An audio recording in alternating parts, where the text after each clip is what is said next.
All right, I'm out on this hike at Castlewood State Park. I wanted to take a moment to talk about a video that's gone, not a video, I'm sorry, a news story that's gone viral, and that is about South Dakota Governor Kristi Noem's leak about her book in which she shoots and kills her own dog for essentially unruly behavior. So this is not about politics. I don't care about politics in this. I do see a lot of the arguments online. It seems to have split largely, but not completely, along party lines, and that's ridiculous. I am definitely not on the left, but I am absolutely going to criticize her for this. This is a ridiculous story. So essentially what the leaks I read were that Kristi Noem is an avid hunter, and she got a wire-haired pointer, a dog, to join on some pheasant hunting and such. And they went on a pheasant hunting trip with some other dogs, and she planned to utilize her dog for this hunting trip as well, to get some training and whatnot. So the long story short is that her dog, which is only 14 months old, still very, very, very young, not a true adult dog, was a bit rambunctious, was running out into the water, chasing all the birds away, and essentially ruined the hunt. And she admitted that she hated this dog. She was not happy about this result.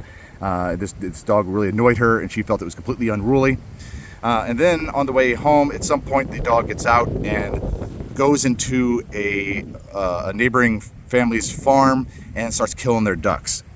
And the dog's running everywhere, ripping these ducks to shreds, and she's apparently calling it, trying to get to come back. It wasn't doing it. It was just in a excited phase of hunting, which is what the dog is. A wire-haired pointer is a hunting dog. They have a high prey drive, and their job is essentially to aid on hunts and killing small prey animals, which would be ducks and birds and things like that. So she's trying to get her dog back. She can't, and she finally reaches for the dog, and the dog turns to nip her. Now, her story, from what I read, didn't even say the dog bit her. It just nipped at her. And then that was enough for her. She grabbed her dog, she drug it to a gravel pit, and she shot it dead, saying the dog was untrainable, that it was aggressive, and everything like that. So this is, to people who don't understand dogs at all, many people go, oh, well, that is an aggressive dog. It turned to nip somebody, it wasn't listening, it was tearing preyed animals to shreds. That's an aggressive dog, is what they'll say. And that could not be further from the truth. Anyone who knows anything about dog behavior knows that a dog bite, and this dog didn't even bite someone from my understanding, it just nipped at someone or turned to nip. But a dog bite is a symptom of what is actually happening. It is not the determining factor in what a dog, whether or not a dog is aggressive. It is a symptom of another problem that led to a bite. So a dog can bite out of fear. That doesn't mean it's necessarily a dog that's a danger to humans. It could be, it absolutely could be, but it doesn't mean that. It could be the dog was overly excited. If a dog is very excited and it's got all this pent up energy and it's running around in a frenzy, then a dog that is in that excited phase actually can redirect that energy to their human in the form of a bite. That does not mean the dog is necessarily an aggressive dog or a dog that is untrainable. These type of dogs can be fixed by trainers that know what they're doing all of the time. It's actually not even that difficult of a fix. Now, here's where you get a problem. You get a lot of people who say they have dogs like that and that they took them to a trainer and the trainer couldn't help them. Well, then that's a shitty trainer. And that's just a fact. There's a lot of trainers out there that are good with dogs that have a very calm temperament and that obey very easily. And then they can teach those dogs tricks. They can teach them to sit. They can teach them to heel, things like that. But when you get a dog that has more like red zone energy, whether it's aggression, fear, anxiety, things like that, typical trainers cannot fix those dogs. They don't know what to do with them. They'll basically say they're a hopeless case and they'll give it up.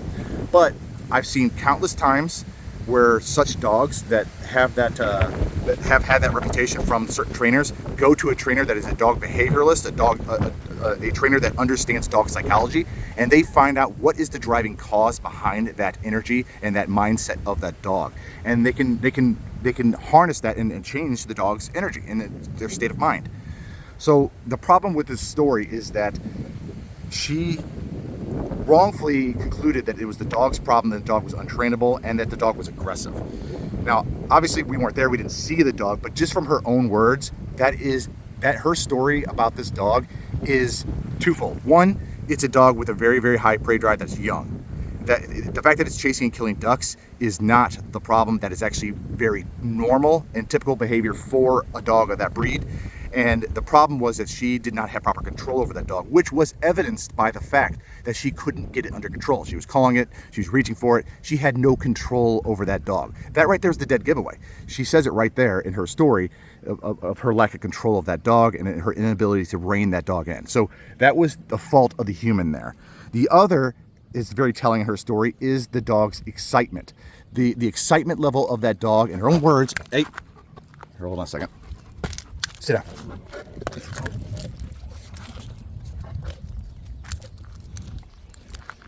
See, and this is a perfect example right here. This is an American Akita, and American Akitas tend to be very, very dominant dogs, and they will happily fight other dogs if they feel the dog is a threat. Now, I didn't even see the golden retriever that was coming up behind me, but I did see his body language quickly change. Grab his leash, give him a quick correction, and he's back to calm again. Now, he wasn't always like this. I actually could not calm him very easily when I first got him. It took a lot of training to do that. People like those in the story, this Kristi Noem, may have given this dog up, my dog up here, for a lost cause for aggression issues, dominance issues, overly protective issues. So, and he may have been shot too if he was owned by her. But a quick correction right there. Even though I was completely caught off guard just then, quick correction. Let him know that that's unacceptable behavior. I'm in charge of the situation, and he's back to calm. Very easy to handle. And this is a 115-pound dog. So anyway, back to her story. Her story was that it described a dog that was overly excited. I just want him more in a calm state. Her dog was overly excited, and it was running everywhere. I mean, it was out of control with excitement in her story. And so, of course, when she doesn't have control over this dog and it's running her everywhere, it's not listening to her, and she tries to grab it, that dog redirected its excitement on her. That's not a dog that can't be rehabilitated. That's actually an easy fix by someone who knows what they're doing. I guarantee you, if that dog Cricket was her dog's name, if that dog Cricket was in the hands of someone that actually knew how to handle dogs, there would have been no problem. For one, the dog wouldn't have gotten away from her. For two, the dog would have had a recall, which it did not have. And which tells you it wasn't a well-trained dog. And three, it wouldn't have killed those ducks, and it wouldn't have redirected that energy on her. There would have been corrections from the start to stop that energy, the mindset of the dog from going into that hunting mode. There would have been a leash on that dog, etc. So really, I wanted to say this because that story really pisses me off, because that dog dogs give their lives for their owners. They live for their humans. And to have someone just turn on their own dog over a misunderstanding or not knowing what to do with their dog and shooting and killing it like that, especially a young pup that hasn't had proper time to train, that's actually just heartbreaking. And it's ridiculous for dogs, which are great animals. Now, there's a lot worse cases than that one that I've seen videos on from Dog Daddy or from Cesar Millan or other dog behavioralists like this who understand dog behavior. They get a hold of dogs who've been told by other people, that are told by their owners, saying, oh yeah, I took them to 3 or 4 different trainers, they said it's too aggressive, it needs to be put down. And you see when Cesar or Dog Daddy get a hold of these dogs, you see exactly how bad it is. It's way worse than the story of this Kristi Noem's Cricket dog. Way worse. And you see when Cesar and them get a hold of it, Cesar and Dog Daddy and trainers like this get a hold of these dogs, and how quickly they can get them under control and bring them back to a balanced state of mind. It's because they understand dogs. They're reading the dog's body language. They know when the proper time is to use an e-collar, which she did have, but she obviously didn't know how to use, because it would have worked otherwise. She would have been able to use it at the moment the dog's brain started going into that hyper prey drive mode. That's when you'd stop the energy from going that direction the minute you see it going. She couldn't do that. If you use it after they're already in the red zone state of mind, it's not going to work. It's too late. So you have to properly time these things. But you watch Cesar and Dog Daddy get a hold of these very hyper-aggressive dogs and quickly get them under control. And then you watch them lead the dogs around in the same situation the owner did just moments before, when the dog was going crazy and biting at everything, including the owner. And then all of a sudden you see them walking around perfectly fine. And so that tells you right there, people don't understand what aggression is. They don't understand how to recognize what the underlying cause is of the state of mind of the dog. And if they don't understand something, they can't cure it. And they misdiagnose it. And I had an argument on Twitter with a woman who's a veterinarian,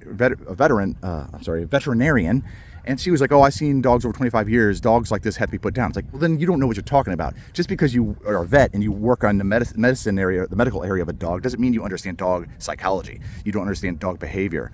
And that was very evident by the things she was saying. She had no idea. And just by me giving simple counter arguments, she blocked me on Twitter. So there are people out there, too many people actually just do not understand dogs. And it is a shame to see perfectly good dogs who could easily be trained and rehabilitated under someone who knows what they're doing get basically executed in this way.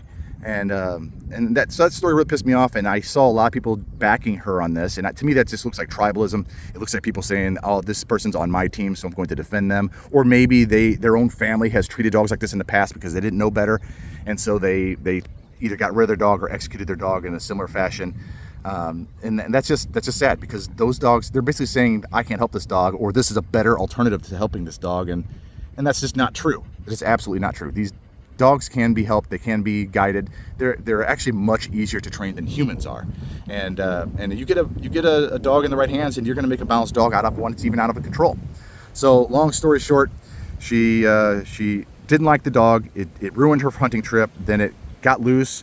It killed some ducks in a neighboring farm, and then it then turned the nip at her when she tried to grab it, and then she executed that dog. And that is just ridiculous, because that right here, that behavior does not describe a dog that is beyond redemption. That is a dog that just needs proper leadership from a human, and that's the fact. And I don't care. There could be people in the comment section here who disagree with this and say, oh, well, no, you can't have a dog like that. It's like, I am absolutely going to disregard that person who says that as someone who doesn't know what they're talking about, because I know enough of what I'm talking about. I'm not an expert, but I know enough that I know that that's bullshit, and that's someone speaking from ignorance, and they're justifying something maybe in their own life, or maybe justifying on tribal reasons.